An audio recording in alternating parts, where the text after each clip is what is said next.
Wait one more minute and we'll start.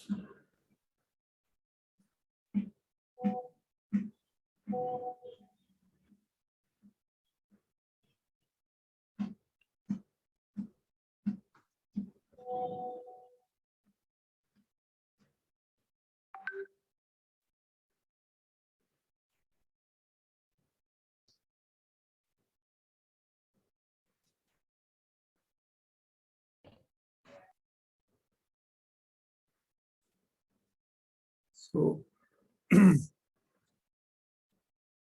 yeah. So today, as I had suggested, that we'll discuss this exercises which I had sent to you last week. And one or two of you have written to me asking me a few questions. Anyone else would like to start something, or I will then start with the ones which have been sent to me?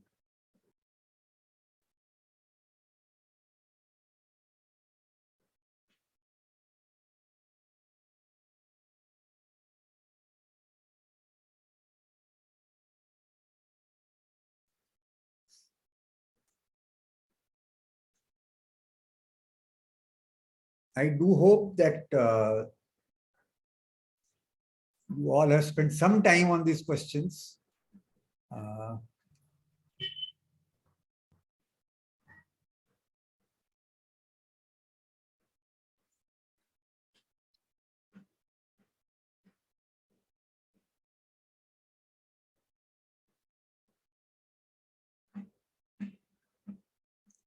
So the first one was about question 4.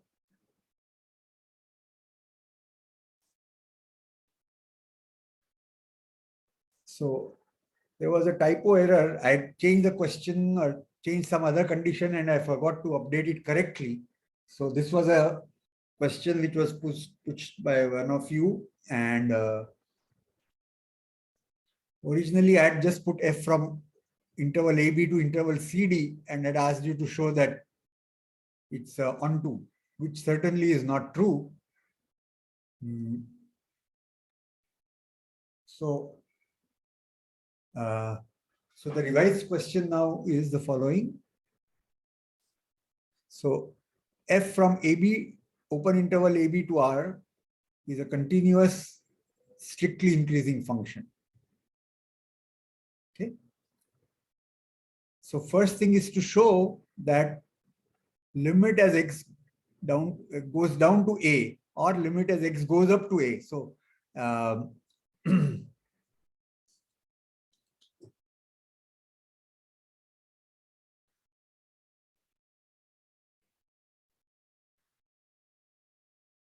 so x goes to here,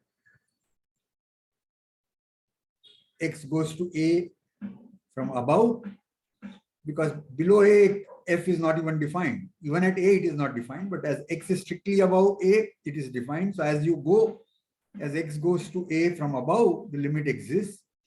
And as x goes to B from below, the limit again exists. And let's call them C and D. So first thing is to show that these limits exist and C is strictly less than D. And then the second part is that, so I'd missed this part A and I'd just written that F is from AB to CD. And asked you to show that it is 1, 1 onto function. So that part still remains, but we need to do this. And why it is a must? Well, you could take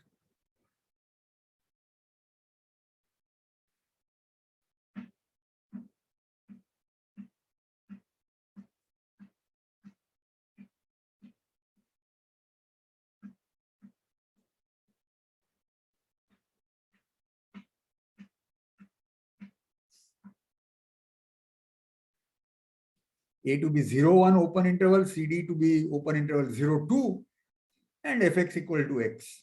It's continuous, strictly increasing, all that. Of course, it is not onto. Okay. So,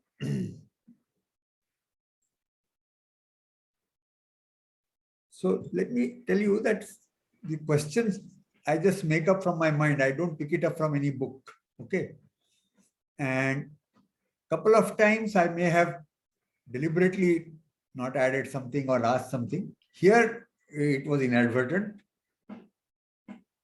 So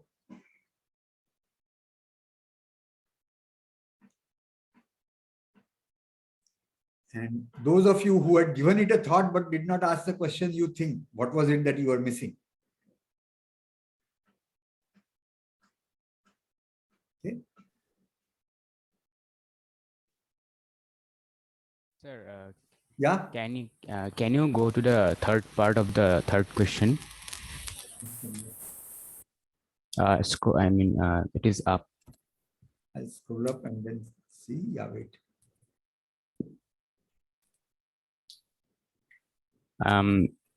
Here, I think the some fx does not, converge anywhere, because the terms for large enough k are like k to the power k. Just a minute. Let me think about let me read the question first, So your examples of f, each example, write down the set of points f such that this is differentiable.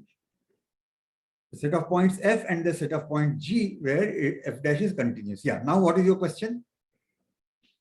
So I think that in the third part, fx is not convergent anywhere,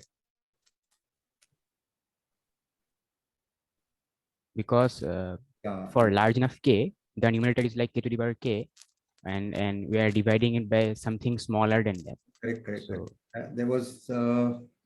I think it should be parenthesis instead of absolute value, or something like that. No. Something more is required. The x. Just 1 minute.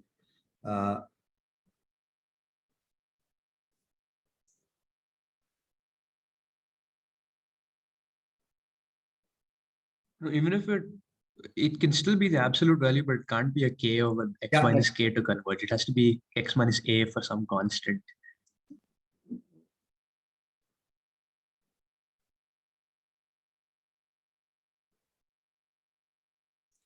My whole point was to bring in a thing which is changing with k. Okay. So now this will be fine. X minus sine of k to the power k.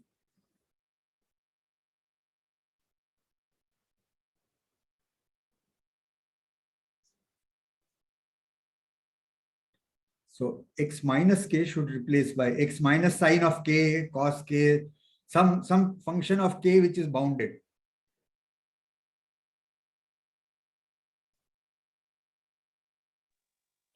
Yes, sir. This is fine. Yes.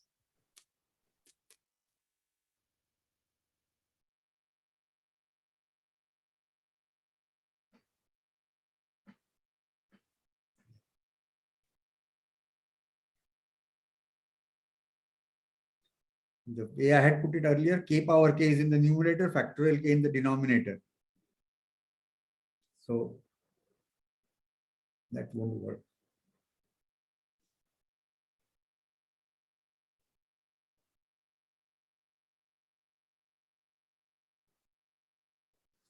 We can take x to be 0. So the function is mod k power k, which is just k power k divided by factorial k. And of course, that will not converge. So at x equal to 0 itself, it fails to be defined.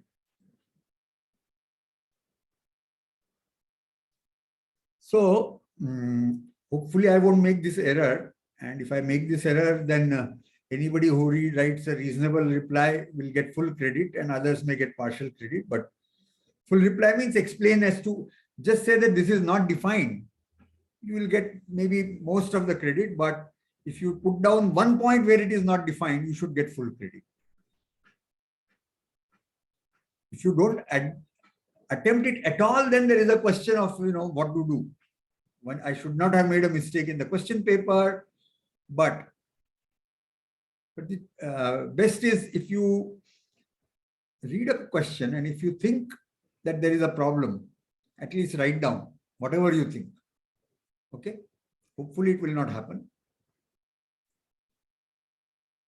And I will be available. So if you find there is error, you can also check, sir, is there an error in this question, etc.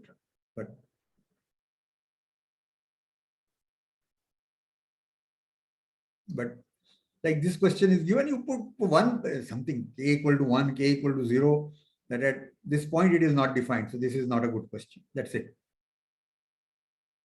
If you simply write that this is not defined, you'll get So some. we put x equal to something, right? Yeah, x equal to 0, let's say, or x equal to 1, whatever. Yeah, yeah.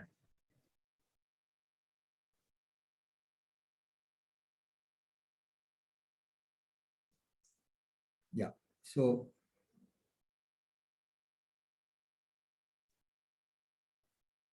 anyone has been noticed something else in the question paper? In the questions, not paper.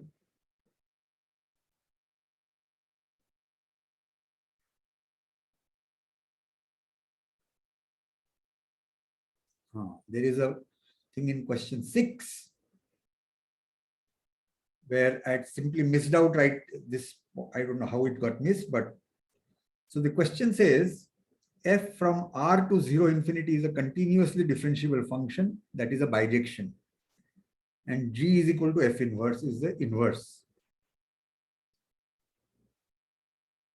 So that is defined that for every x there is a t, unique t, such that ft equal to x and gx equal to t. To add that if f dash x is not 0 for all x, then g itself is differentiable, and then we can compute g dash in terms of f and f dash.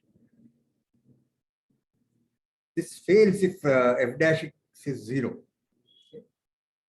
And this is an important problem, and I won't show how to do it today. I would like you to spend some time on this one, all of you.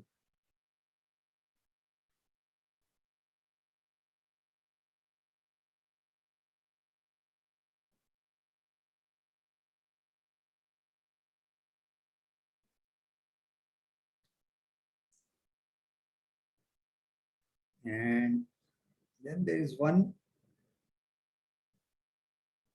This question was f and g continuously differentiable. Each of these examples show that h is continuously differentiable. Obtain h dash.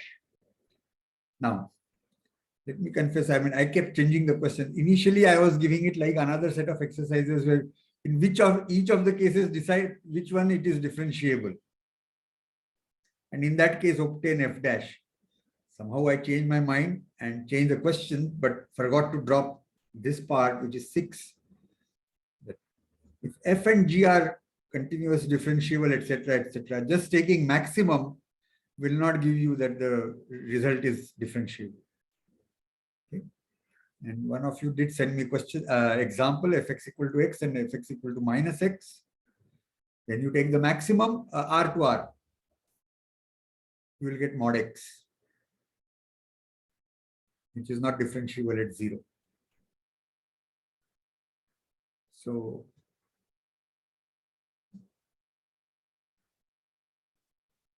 but looks like others may not have spent much time in the question paper.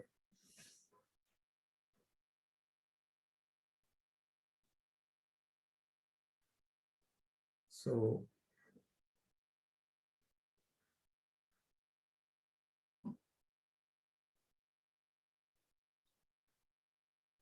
what do you suggest we should do? Should you take more time to try? Because see, if I just try to show you how to solve a question each, it doesn't really serve the purpose that we had in mind in these questions.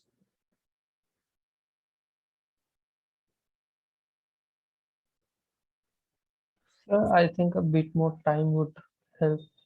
Okay. All right.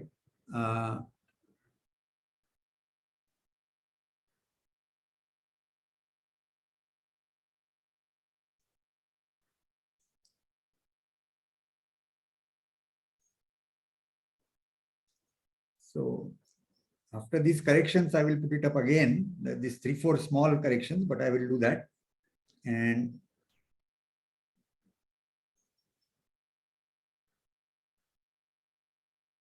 so how much? Shall we again put next Friday or earlier? What do you suggest?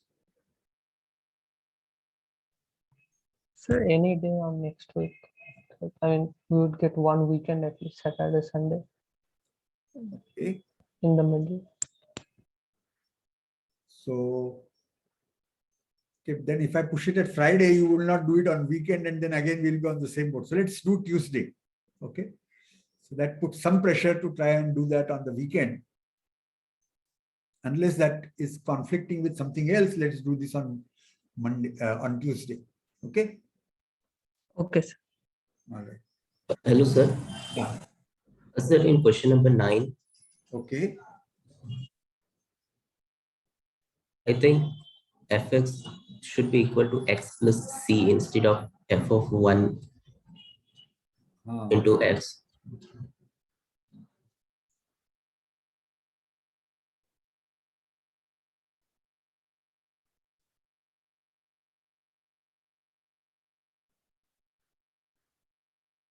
mhm. Yeah.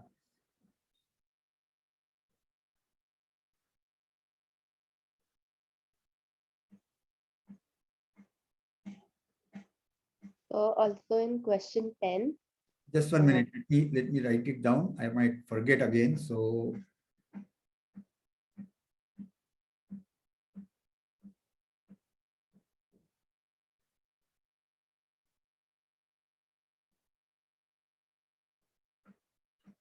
question 10. Yeah, now tell me. so that I don't think f of 1 should be 1.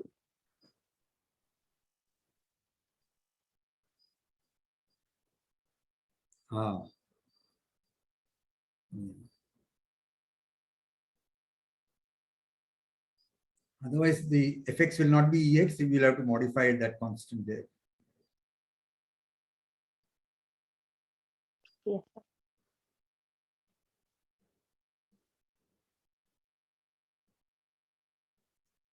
Fx in this case would become e power x minus 1.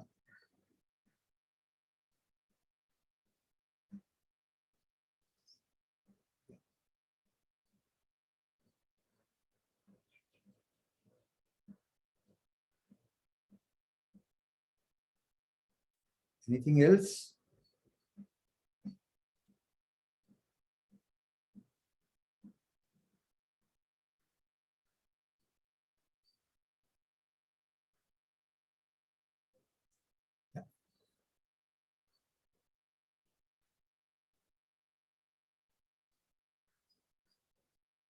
Hmm.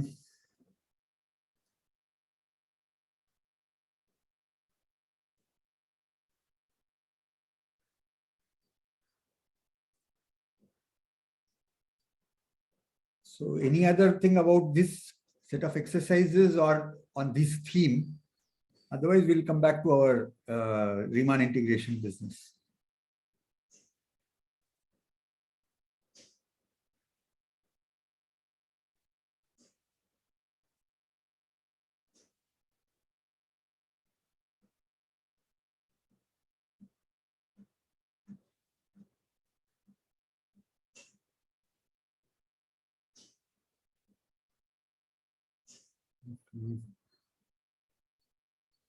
Yeah. So let's see till now, what is it that we have done? We have done Riemann integration. We have done that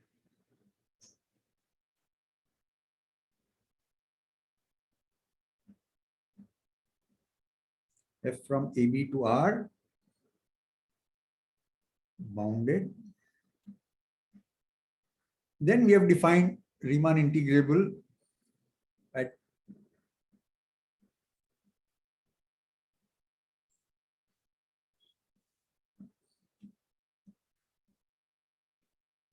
upper and lower integrals for every partition P we have defined, and then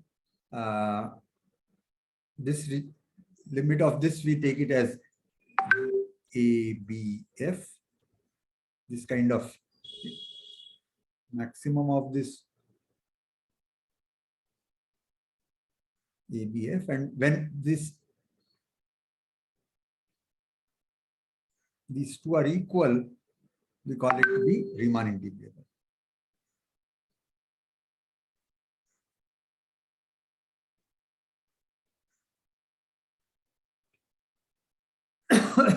Now,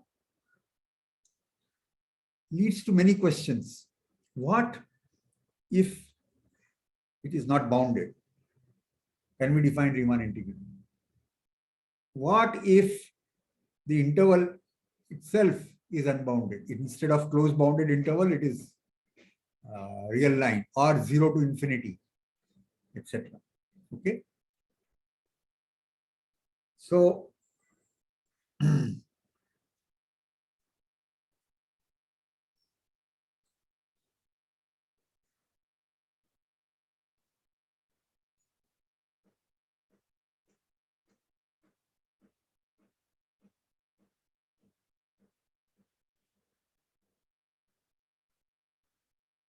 these two cases, okay, are useful and important, and there are some cases when it is defined, in some cases it may not be defined, and even when it is defined, it is not called Riemann integral, it is called improper Riemann integral.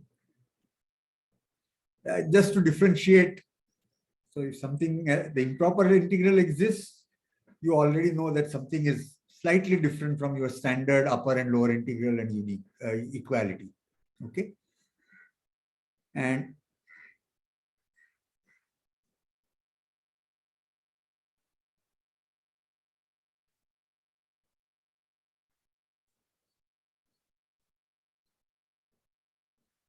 so both of this we will do formally later, but let me give you some idea. So let's say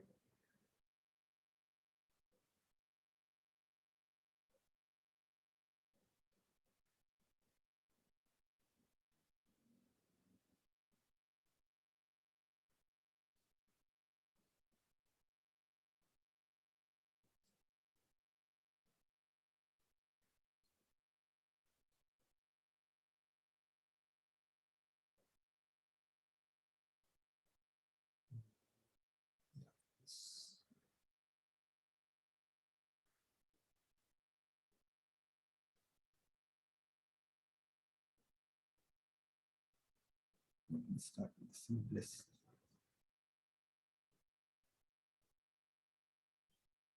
E power minus x. Okay. Now, so what we have, our function is decreasing. Okay. Only thing is that it is defined on an infinite interval. And therefore, in our definition of Riemann integral, it doesn't fit. So, however,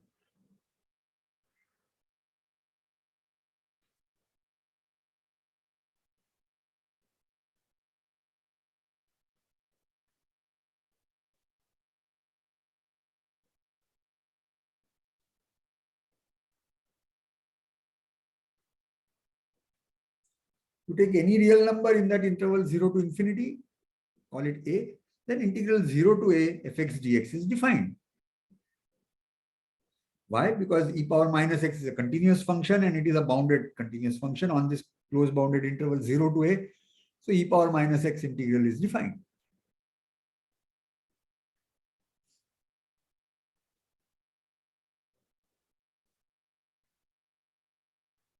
Now, in this case,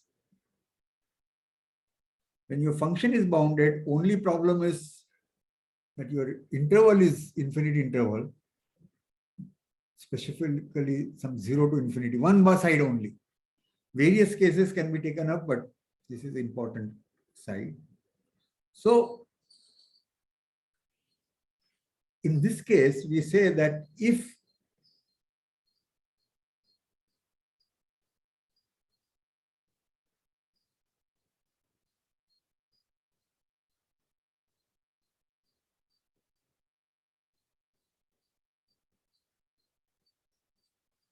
this limit exists, the limit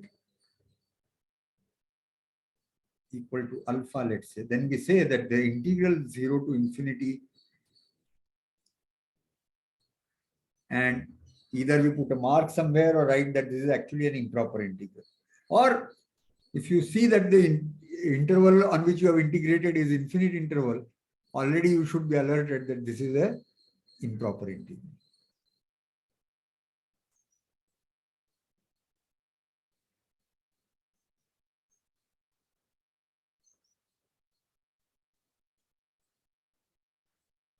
So for fx equal to e power minus x, we can actually compute and verify, because this quantity we can show it is equal to e1 minus e power minus a.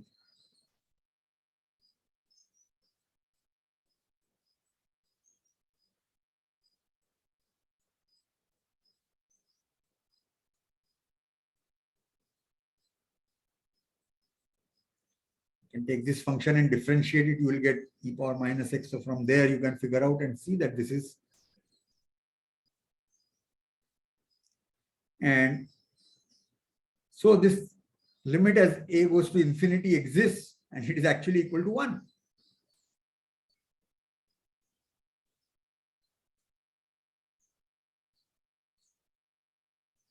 So one says that this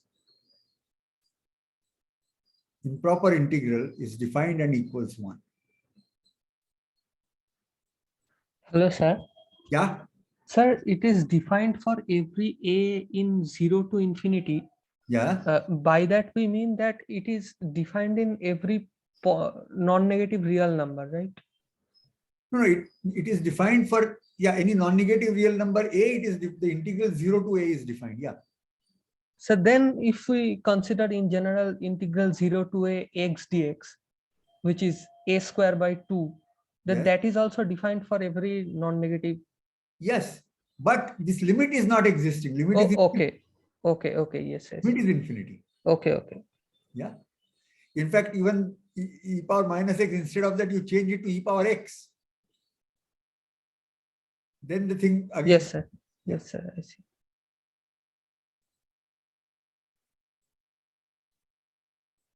So there are two things here. On every bounded in 0 to a for a finite, integral should be defined, and that limit should exist.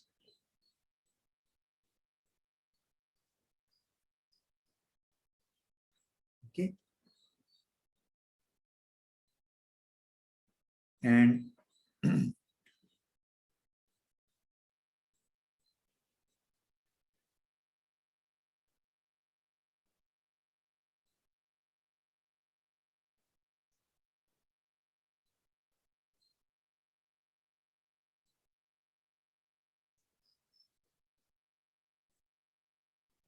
so if I take fx equal to log 1 by x,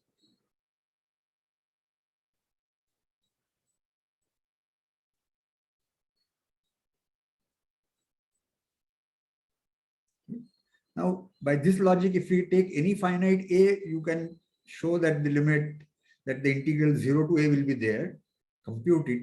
But again, the limit doesn't exist as a goes to infinity. It's actually infinite. So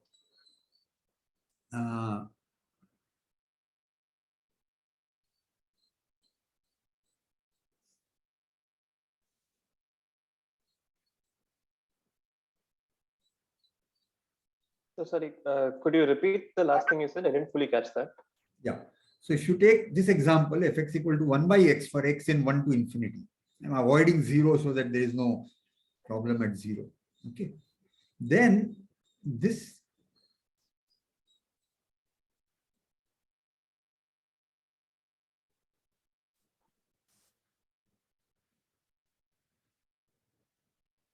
exists, and you know it is log a or something like that, log to the base e. But as a goes to infinity, that also goes to infinity. Yes, sir. Got it, sir. Yeah, thanks.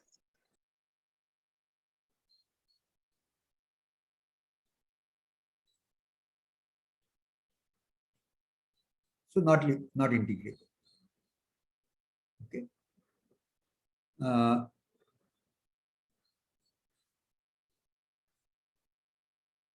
One of, I don't know whether I will do this calculation, but one of the very useful example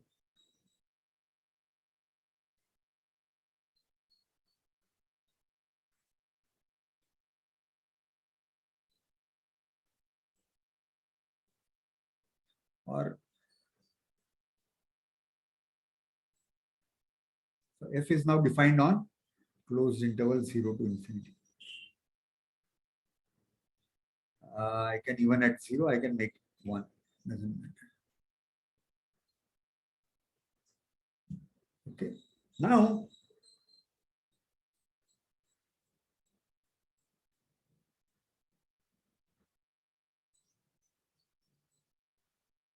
on 0a for every a finite, it's a bounded continuous function.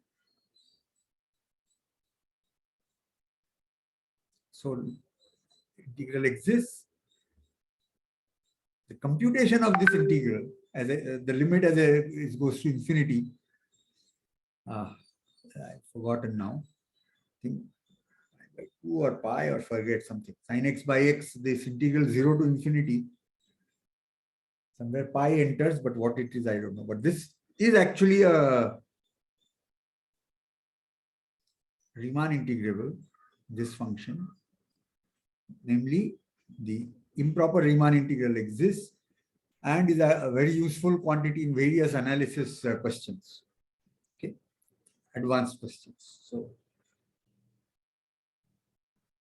at least whether we do it in class or not, I'll at least find a reference and send you where to see that, the proof. Okay, if time permits, I'll do it also, but I have to first work it out.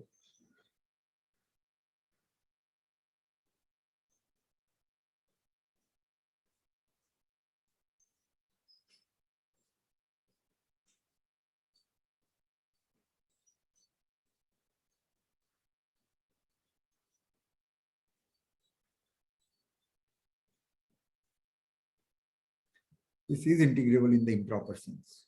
Okay.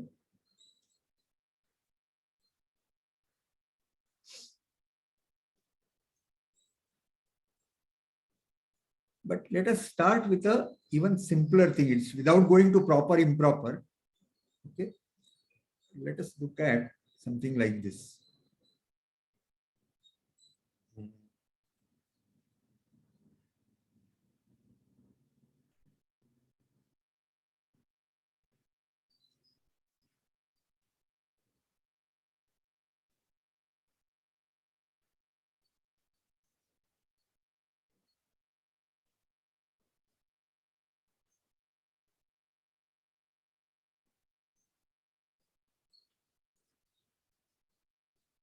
So our f is on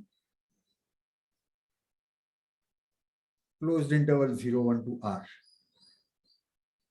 It is bounded.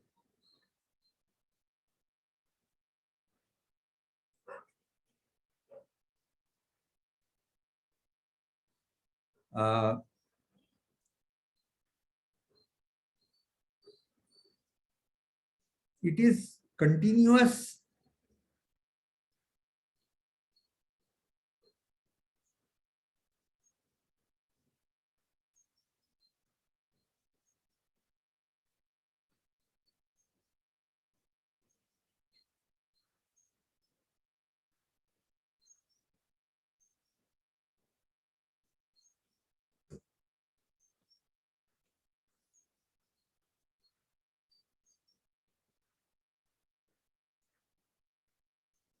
at 0, it is not continuous.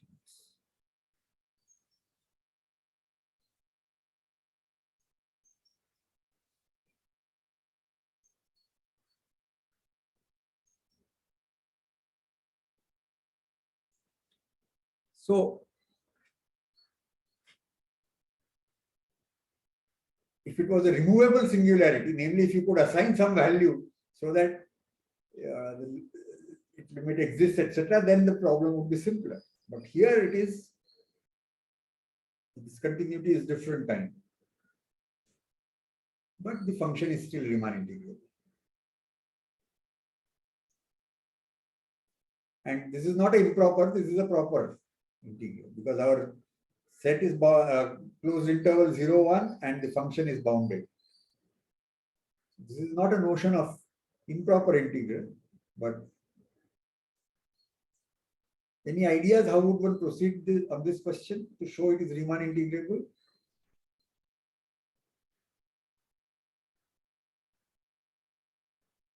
Sir, Yeah.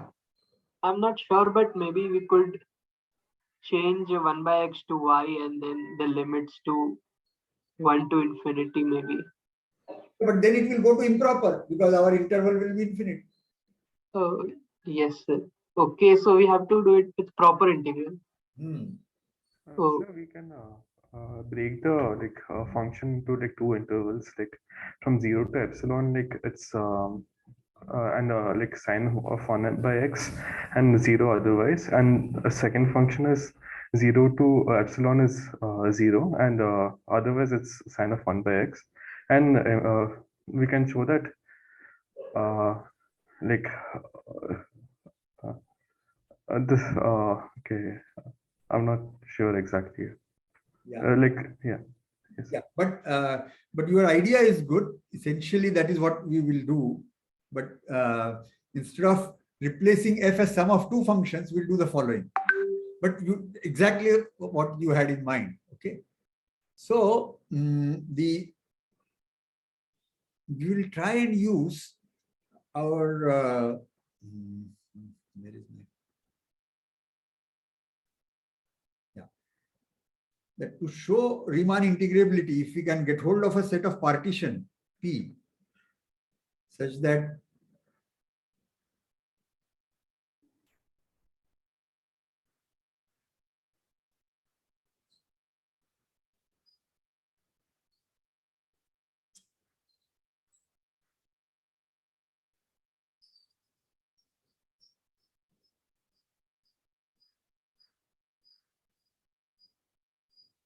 we can show that get hold of for a given epsilon, if we can get hold of a partition such that this upper and lower bound differ by less than epsilon, then we are done. Right? So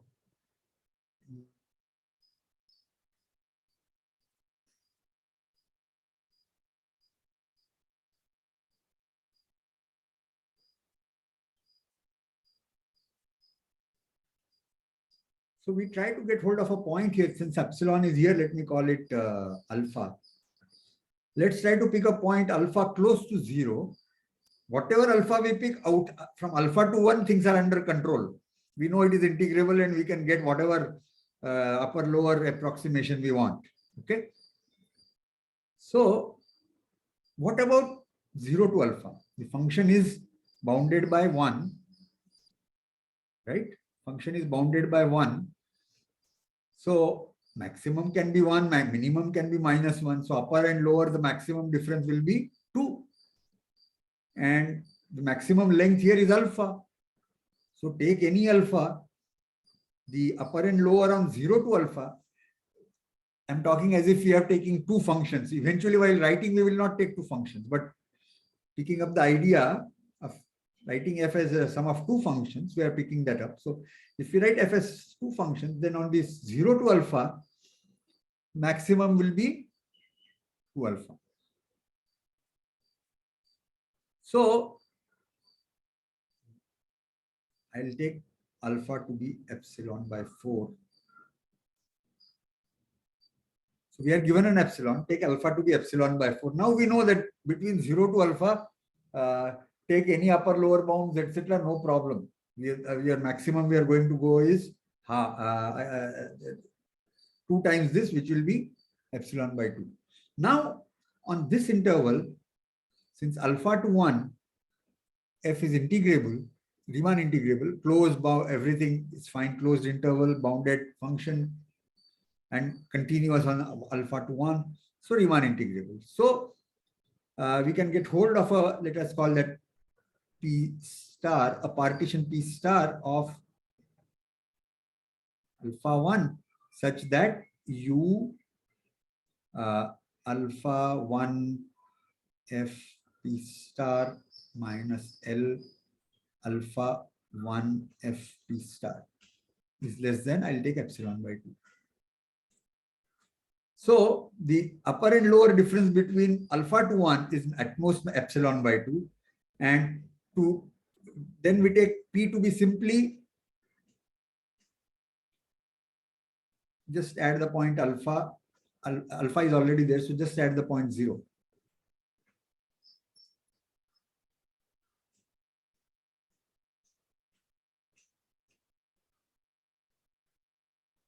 and upper bound, lower bounds. Here it will be the so U01 FP is less than equal to, here the maximum upper bound will be 1 times epsilon by 2 plus U alpha 1 FP star.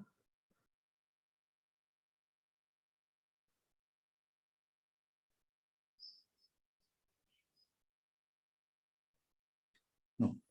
Sir, epsilon by 4, right? That's what I was wondering. What happens? Epsilon by 4.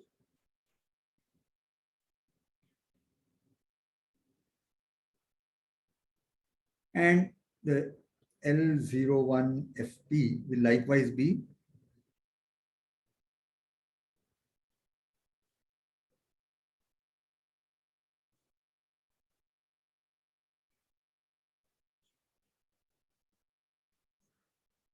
and then we are done. And show that the difference between U and alpha is U and L is at most epsilon. So effectively, this idea of breaking it into two functions, but instead of calling them two functions, we just think about the function f, same function f, but defined on this interval, and we can add those two.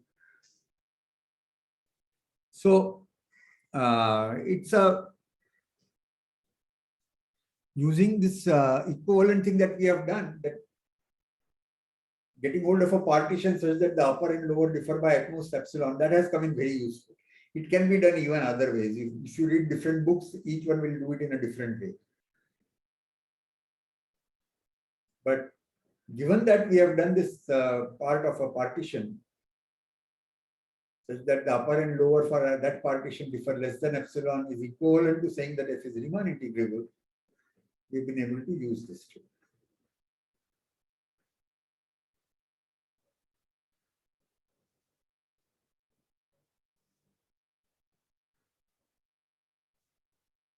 And of course, the same thing can work at the upper end point also.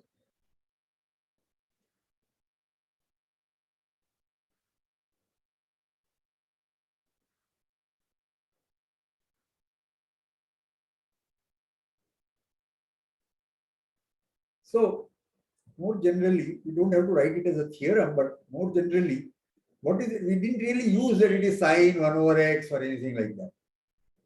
So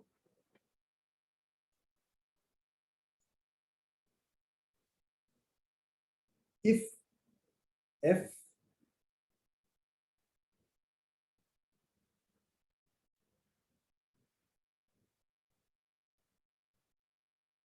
is such that f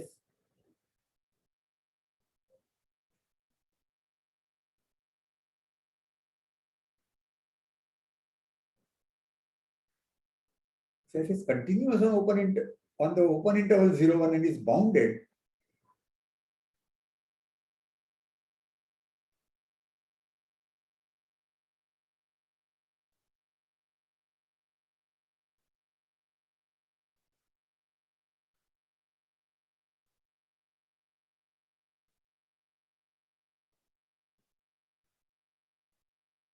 then f is Riemann integrable.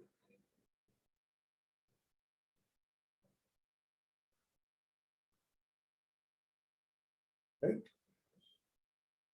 And the most critical part here is f is bounded. If f is not bounded, no, we can't say this proof will not work, and in fact the result is not true.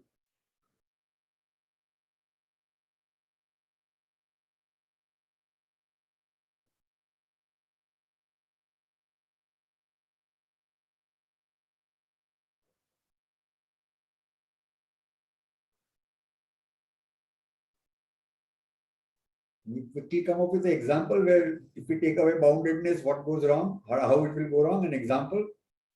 Anyone? Sir, I guess 1 by x. Yes. 1 by x. It is continuous at the open interval, and at 0 you define some value. Doesn't matter whatever you define, the integral will not exist. So the point is that though our whole thing started with closed interval 0, 1, okay, effectively changing values at endpoints doesn't matter at all. So effectively, the action was actually on the open interval 0, 1. But starting with closed and continuity gave us boundedness. That's all. So it's even the closed interval is not important, that it is a bound. The interval is bounded and the function is bounded.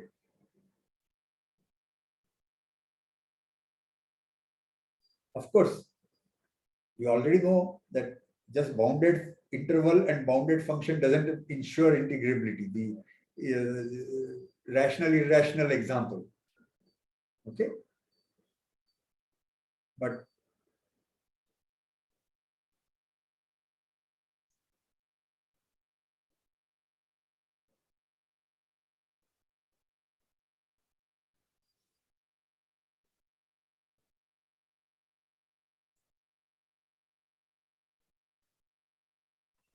So is it also true that if the function is remain integrable on any on any open interval a comma b, then it is also and bounded, then it is also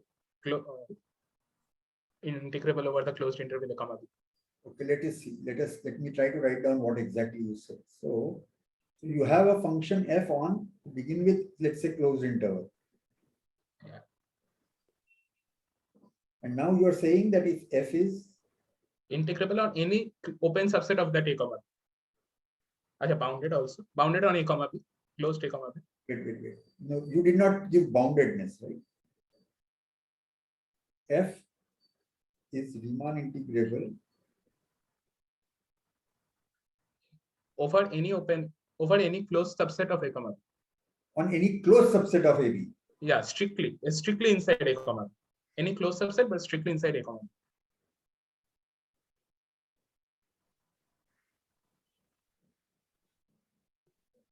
Yes. And if it's bounded on a comma b, closed a comma b.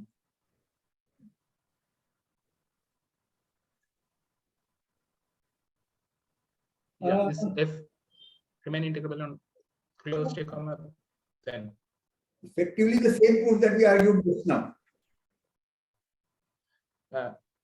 Since f is yes, bounded, yes. It Yes. should follow from that.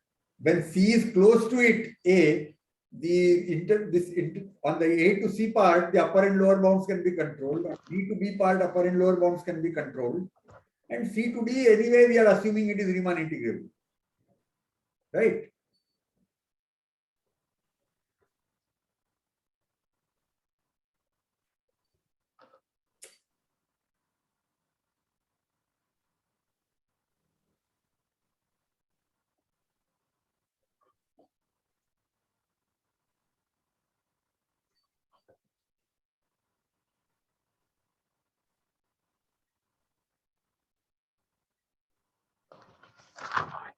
This is the most important part, bounded.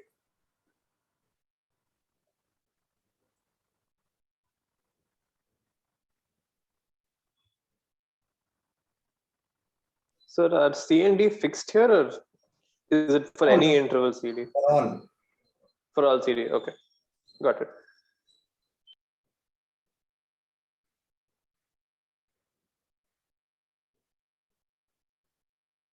For all CD. No, one CD, it will not do anything. You have to be able to pick C as close to A as possible and B as close to B as possible. And that means it is required for all CD. Right, yes, so that's why I asked it. It didn't seem possible for one CD. Yeah, I mean, you just take one C between strictly above A. From there to B, everything is nice. But between A and C, you do this rational, irrational, 0, 1. Yeah, right. Yes, sir. Yeah. Right.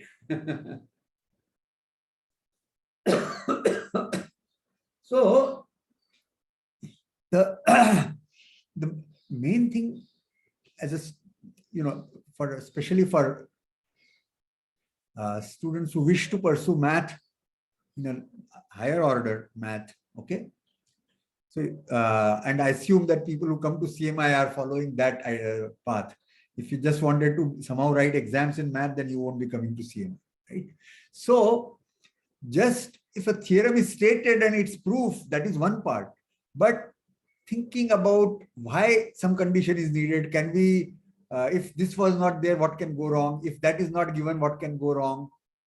Or is it only that the proof is too complicated?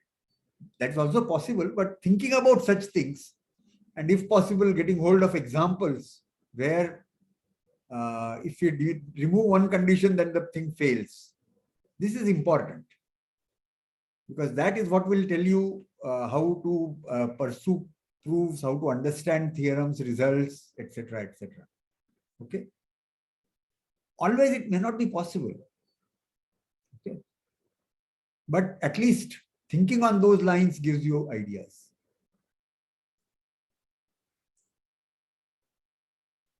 So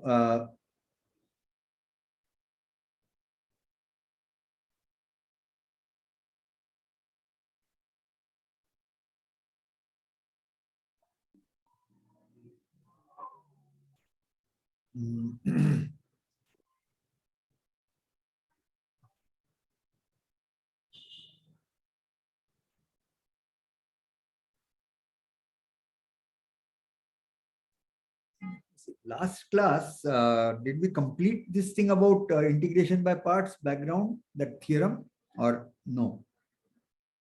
Yes, sir. We discussed integration by parts. Yeah. So,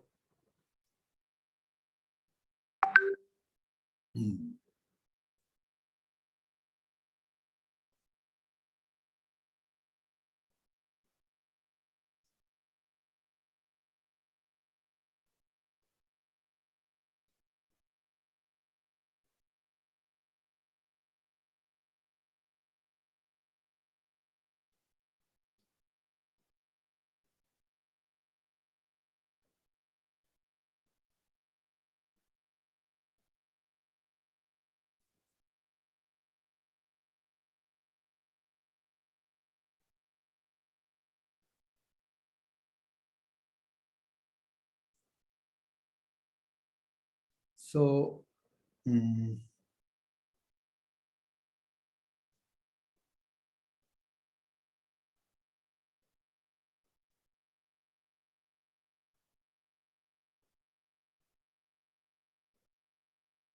trying to think, what should we do today?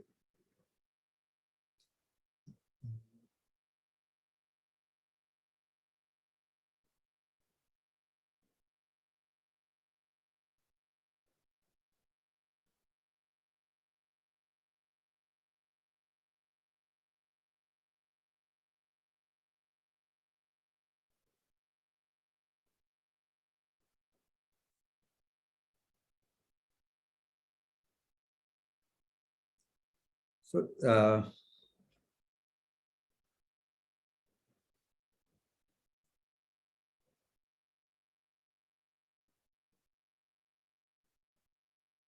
last time, integration by parts, we already discussed that things of this kind.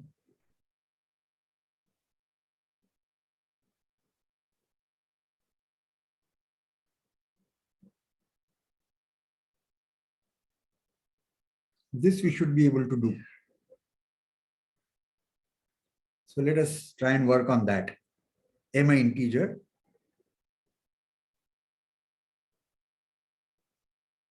How does one compute this integral?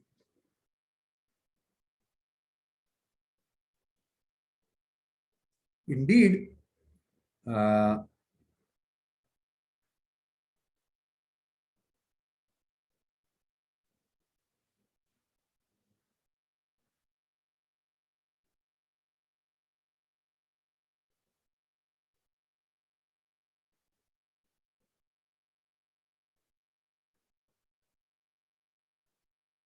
this integral for alpha bigger than -1, this integral exists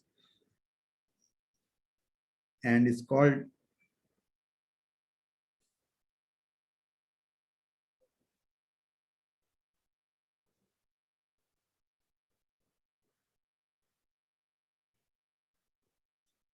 gamma function. And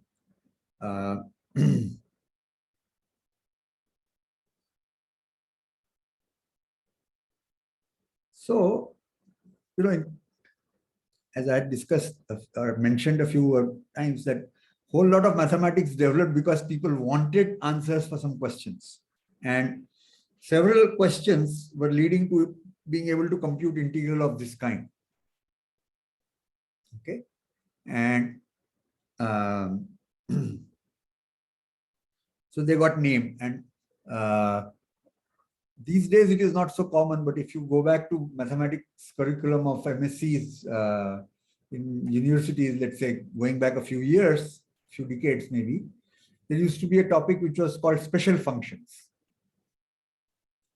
So this is an example of a special function. That means one particular kind of a function which has a parameter alpha. For every alpha, this is useful and it's called a gamma function at parameter alpha. And likewise, there are tons of functions which were called special functions, and they would arise in various different problems. So to study those, this was a paper called special functions. This is now become not so popular.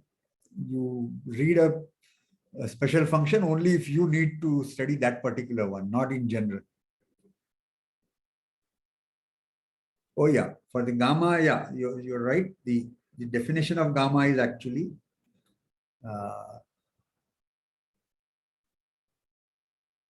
yeah, Rishabh Gupta wrote to me, and that is correct. So this definition of gamma is incorrect. The correct definition is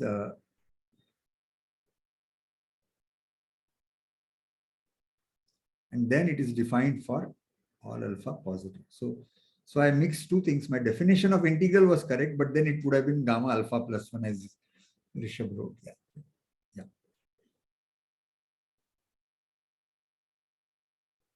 And here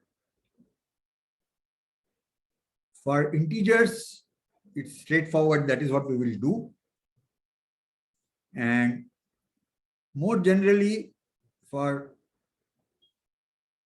if it's an integer multiple of half, if alpha is an integral multiple of half, then again explicitly it is doable and computable. For other alphas, there may be some special techniques people may have done, or today we can do it numerically.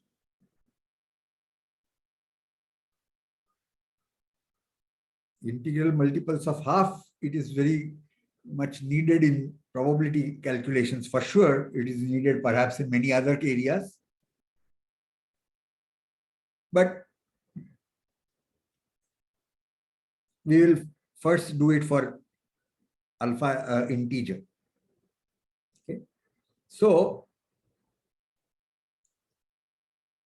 what did I write? Fx equal to this. So I should have written f of. Excuse me, sir. Yeah. So just a simple question that can there be unbounded functions which are Riemann integrable? Like just 1 minute. Just 1 minute. Let me write. Yeah. So what was your question? Can there be an unbounded function which is Riemann integrable? Yes, sir. Oh yeah. So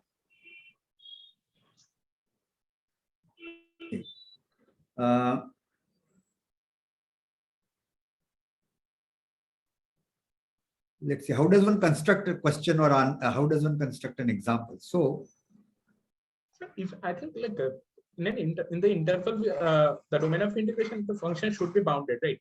Like even the Lebesgue integral yes, is sir, that's my question. Infinite for unbounded function. So and Riemann integral is essentially Lebesgue integrable. So that no.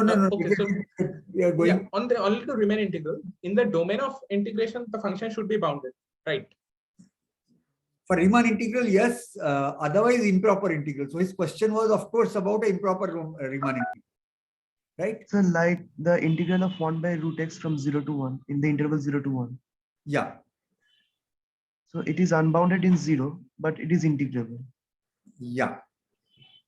So sir, can we say that this is Riemann integrable? Improper Riemann integral. Okay, sir. Improper Riemann integral.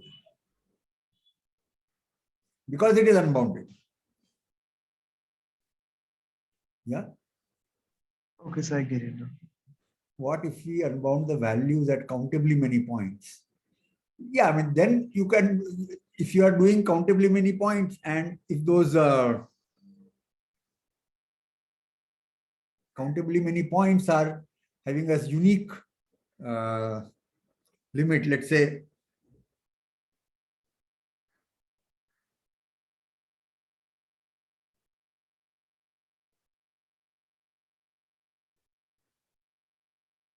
zero otherwise.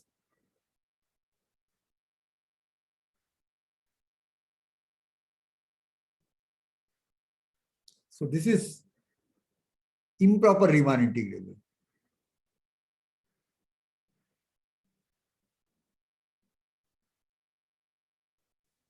So wait a minute now. So firstly, this you see that if I define fx equal to this, of course it cannot be Riemann integrable because the function is unbounded. But function is improper Riemann integrable. If you take out 0, integrable, and at 0 in every finite interval, you will have to work out a little bit more here to show that this is Riemann integrable. So, sir, the definition of improper integral, does it follow from Riemann integrability, or I mean, is it properly defined using Riemann theory? Yeah, but I will look up a book and then only write down a definition of improper integral. Okay. Okay, sir. Yeah. The idea is exactly what I have explained, but exactly how is the word, what is improper there, and how does one say it is defined or not defined? Okay. I'll look up a book and only then write down formally what do we mean by improper integral is defined. All right. Now, I think in the sense that it is not infinite. It is a finite number, converging to finite number. No, but when do you say that something is improper integrable? When that limit is finite. Is that all to it, or something more is required? That's what I will check. Oh. Okay. The limit should exist, should be finite, but is something more required? I'm not sure. I'll check. Okay. But the idea is that you take a closed bounded subsets there, on that it is Riemann integrable, and then as you expand those closed bounded intervals to your required interval, the limit should exist. That is the rough idea. Now, Bijan said, what is the example you gave, Ishan? Now, I don't know which example I gave to whom. So what was No, he DM'd this. Okay. So huh? He said that to me afterwards. Okay. Okay, all right. So if I were seeing you all in a class, I would not make this mistake. I mean, after a while, at least after 2 months, I would have associated faces with names.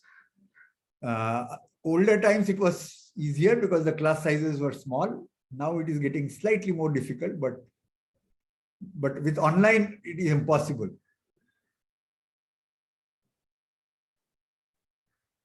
Okay. So what was it that I was trying to say before? Oh yeah, I was saying we'll compute the gamma function for at least integer values.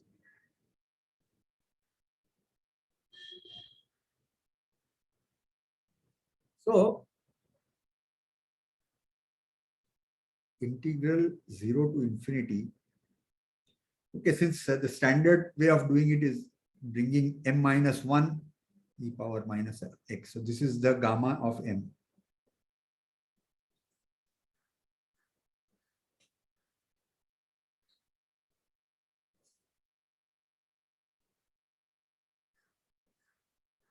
So this integration by part technique tells you one of them you call as first function and one as second. And of course, it's not that whichever comes first is the first and then is the second, but it is more about what will give you some trick. So if we use this as a first function and this as the second, for each of them we can compute as a separately taken, we can write down what is the integral and what is the derivative. So if we use this as the first function, this as the second function, then we will get something where the derivative of the first function appears. So this x power m minus 1 will become x power m minus 2. Whereas if we use this as a second function, then this will become x power m. So the powers will keep increasing, will increase by 1 or decrease by 1. So the trick is, first, is there some value of m for which you can immediately compute this integral? And yes.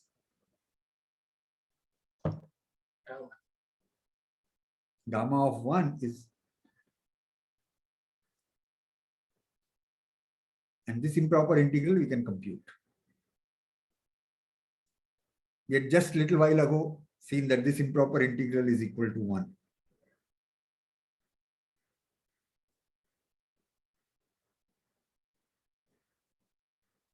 By taking 0 to a and then limit as a goes to infinity, using that we can say that gamma of 1 is 1.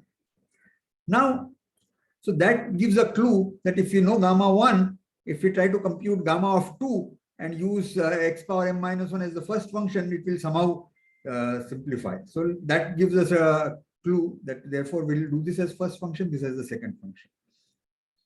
So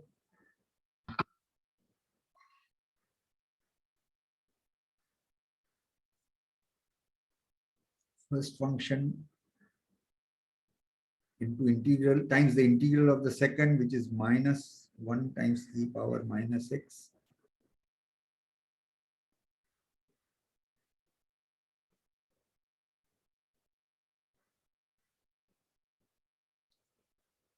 Evaluated 0 to infinity minus integral 0 to infinity derivative of the first times integral of the second, and this one will be 0. So this is right now I'm not doing a proper calculation. Okay.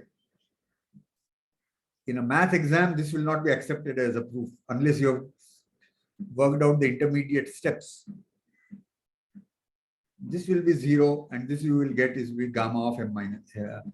Oh wait, I've missed out m minus 1 times this. So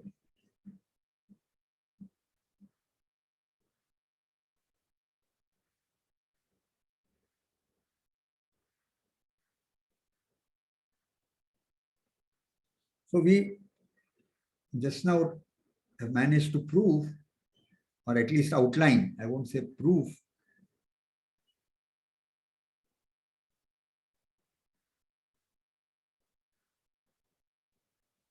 gamma of m is m minus 1 times gamma m minus 1. Now, can some of you elaborate as to what is it that I said that this is not acceptable as a complete proof because we have not worked out everything in between?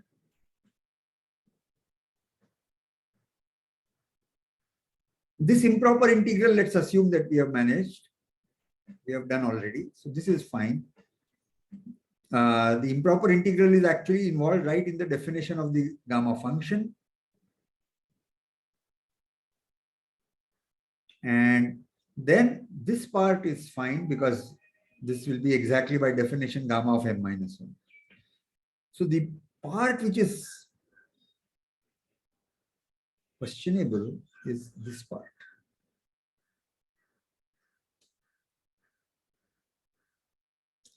What do we mean by substitute at infinity and at 0? And why is this at infinity 0?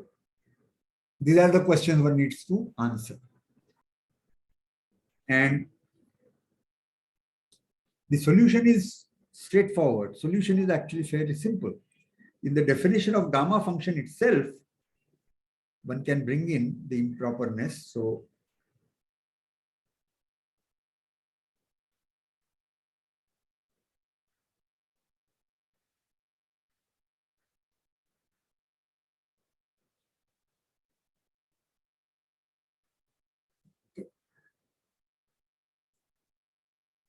we define gamma function as the improper integral taking by going via this limit.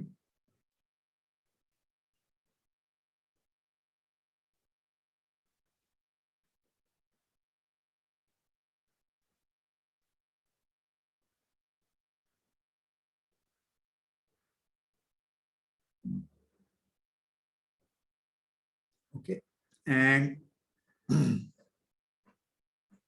now what? So ideally, our integration by parts formula that we have elaborated, we have done, we should only apply that on this finite interval. We apply the integration by parts formula on the finite interval and eventually get hold of some expression, and then you let a go to infinity. So what would happen if we apply the integration by parts formula only on 0 to a? So if we were trying to do integral 0 to a, x power m minus 1 e power minus x, what would happen? This part will be integral 0 to a and then minus again integral 0 to a. So we will get that gamma of m is equal to, or rather,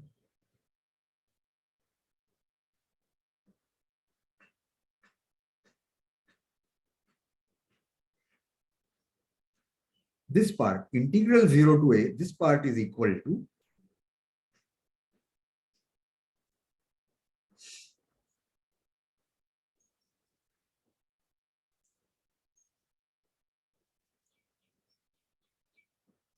what was our first? Yeah.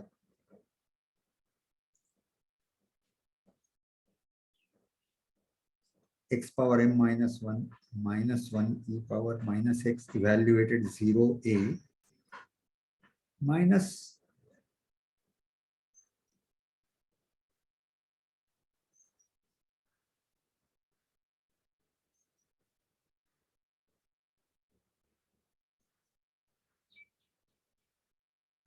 right.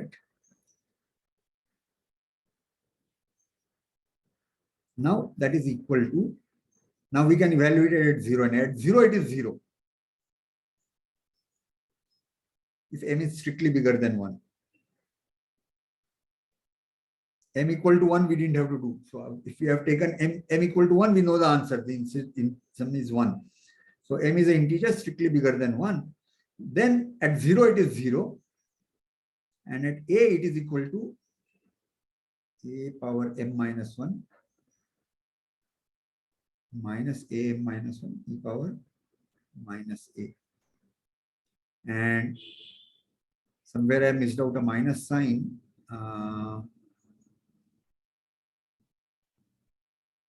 Yeah, integral of the second, a minus 1 will be there.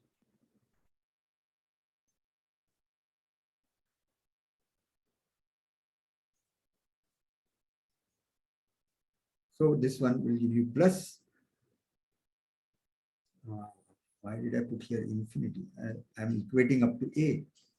So m minus 1 times integral 0 to a x power m minus 2 e power minus x dx.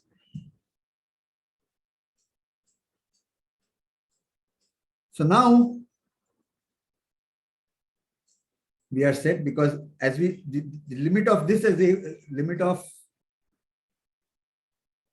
this as a goes to infinity is equal to m minus 1 times gamma m minus 1.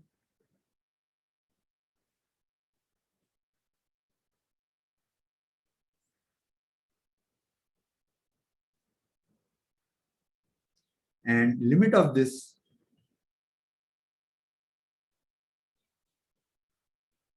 is 0 as a goes to infinity.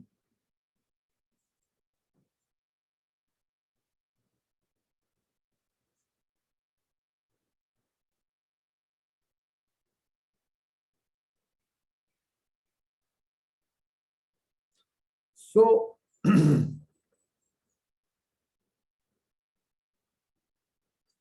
so we have shown that gamma of m is equal to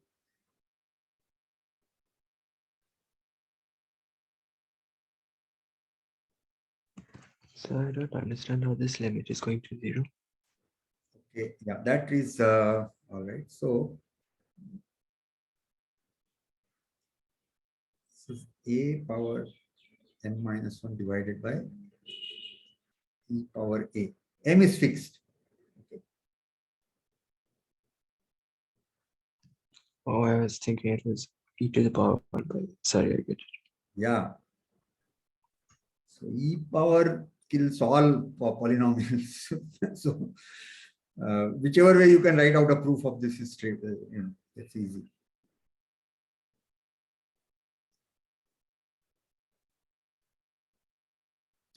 E power a is greater than equal to a power m. So divided by a power m, and then therefore this is less than equal to 1 over a, and a is going to infinity. So we can write this proof in any number of ways.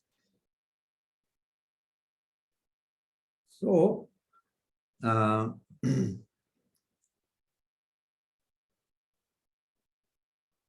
one of the things I wanted to stress was that in a course on analysis, often people only do theorem proofs, okay, and do not spend time doing examples and useful examples. So this gamma function is a very useful example. The math required is very trivial. It could have been just given as a problem, but to stress its importance, I thought I will do it here, okay, because this is one of the very useful integrals.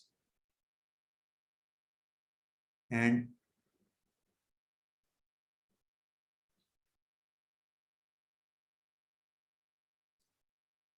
it has happened at CMI. Let's say not online days, the regular class days.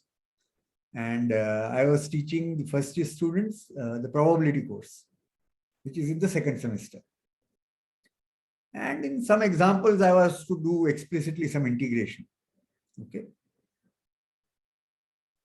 And literally students were seeing at me as to, what am I doing? It's like, I'm coming from Mars. Then after coming to CMI, they'd stopped doing any kind of what was done as integration and in school and for IIT entrance if they wrote or so on. And they're only now working with theorem proofs. So they were amazed that, I actually could write down. I had not had this this neurological issue, so I was not making errors like I'm making now. So that I could quickly do integrals with numbers and so on and write down correctly. And they were amazed. And then I told them that, if you go back 8 months, 9 months, you would have done it even faster than what I am doing.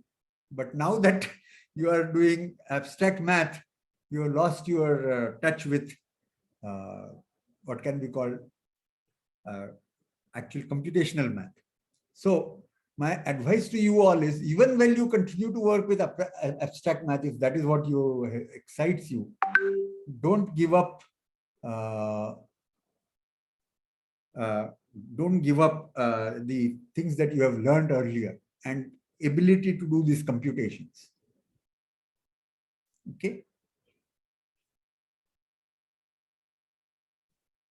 So, since I was planning to do the old problems, I had not given a thought as to what I will do in the class today, but we have spent our time some meaningful. So time is up, and those who want to leave can leave. And if somebody wants to ask or talk to me, I still have some time.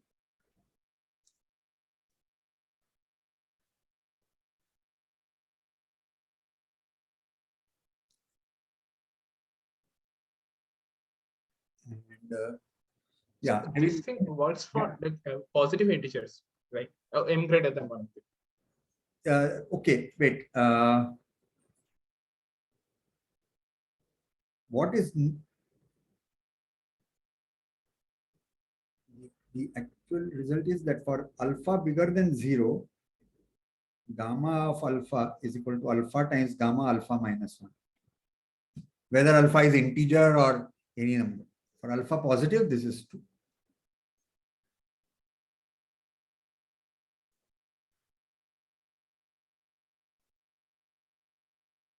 Yeah. And this way, probably the negative number is also included, extended. Yeah, yeah. So how do we go about like finding gamma of non-integers? So I don't even know if there is a explicit way of finding for all. As I said, I know how to do it for alpha half. Okay. So minus half, in other words, x power, when n is half, then it is x power half minus 1. So x power minus half e power minus x. That integral, there are tricks of doing that. For other alphas, I really don't know how, if for which ones explicit answers are available, for which they are not there. But numerical, computationally, it can be done for every alpha. Okay. Okay. So also, is the function by any chance continuous? Oh yeah, Like, it is. it is. Okay. Genius. In that case, if we could we do something like, because for like to show that e power x is continuous. Sorry, to show that e power x. No, sorry, just a second, sir. Is it also differentiable or like n-time differentiable or something like that? What is the most smooth? What is yeah? How many times is it differentiable? I don't know. I have not studied gamma functions per se. So those who did a paper on special functions can have this at their fingertips. No, like gamma function, differentiating gamma function should follow from that, like that differentiation under integral sign. Yeah. From that thing. Yeah, but for which values it will be, where does the thing breaks down? So for large enough alpha, yes, it is differentiable, but whether alpha between 0, 1, what happens, I'm not sure. Okay. 0, 1 is like any alpha greater than 1 can be written in form of 0, 1. See, all I'm saying is that offhand I can't answer. I think it is differentiable, but for large enough alpha, when alpha is towards closer to 0, is still differentiable? Probably yes, but not sure. Sir, why I asked about continuity was I thought that supposing that we knew gamma of all rational numbers, that we could. would, yeah, but how would you know for all rationals? Right. No. So yeah, I don't know if that is easy or harder. I don't know about that. So, but I was thinking that suppose we did, then we could define it for irrationals also. Right. And gamma 1 by 2 power n, do we know that, like from gamma 1 by 2 power n, 1 by 2, I mean gamma half to gamma half power? There's no quick formula that I can recall. Okay. And gamma half is root pi, right? Yeah. So that itself is an interesting calculation. It uses many tricks. Let's see if I can do that now. If the tricks is something going beyond what we have done. I think, like, do we need that differentiation under integral sign there to find that gamma half? That won't do. That won't do. That won't do for gamma half, as far as I know. So for gamma half, you need to substitute the x as t squared or something, right? Sorry, as u squared or something, right? Like. Yeah, but so then we need integral of e power minus u square. Yes, I know, but I thought because that is like considered a quote unquote standard integral. So there, no, gamma is as standard as that. Okay. I see. Okay, then yeah, it's just being circular about it.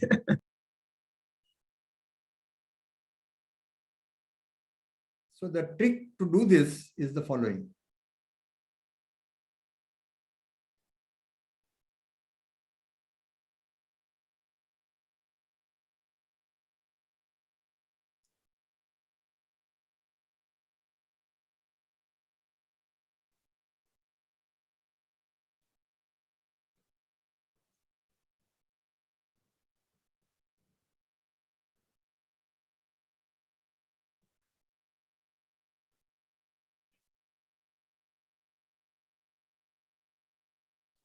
Because integration variable I can always change. So now we are going beyond, and this is going perhaps to things in the next semester. Integrals of multiple integrals. So now this is equal to integral 0 to infinity, integral 0 to infinity, x power minus half.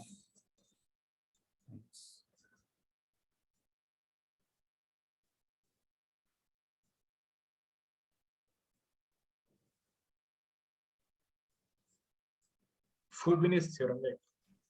Yeah. Oh, no. Now you can replace x by u square y by v square, as you had mentioned, or we could have done that first and then done this product, doesn't matter. And then we'll get that this is equal to integral 0 to infinity e power minus u square plus y square u square plus v square du dv. Now you do the polar transformation. So u square plus v square, u is equal to r times sine x, r times sine t, and v is equal to r times cos t. Make that substitution, change, and eventually you will get that this product is equal to pi. So it uses multiple steps. None of those we have proven formally in our analysis course, but that is the way to do. Half. And so there's like a 1/4 factor that comes outside the integral also, right? Not sure. Not 1/4. Maybe there will be, I don't know. Eventually you will get this is equal to pi. This quantity, this square is equal to pi.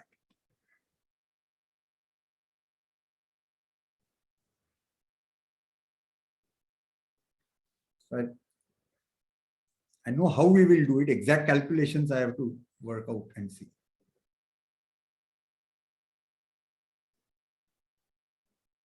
Sometimes, you substitute u square by 2 equal to x for simplicity, then something else happens. All those calculation tricks are there. But I actually have never seen in my work gamma of other numbers. How does one compute? But you could use, of course, software. You can use Python. You can write C++ code or Python or something else that you like. And you don't even have to write a code for the special math packages available. Using that, they will have.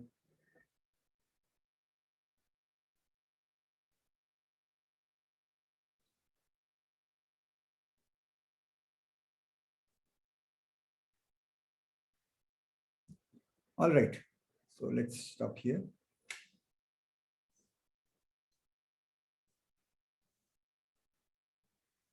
So do spend time on trying to solve these questions, and if you find some more things which need correction, let me know. I will try to put up whatever we have done today. I mean, things which I have pointed out, I will correct those and update. But anything else you discover, let me know.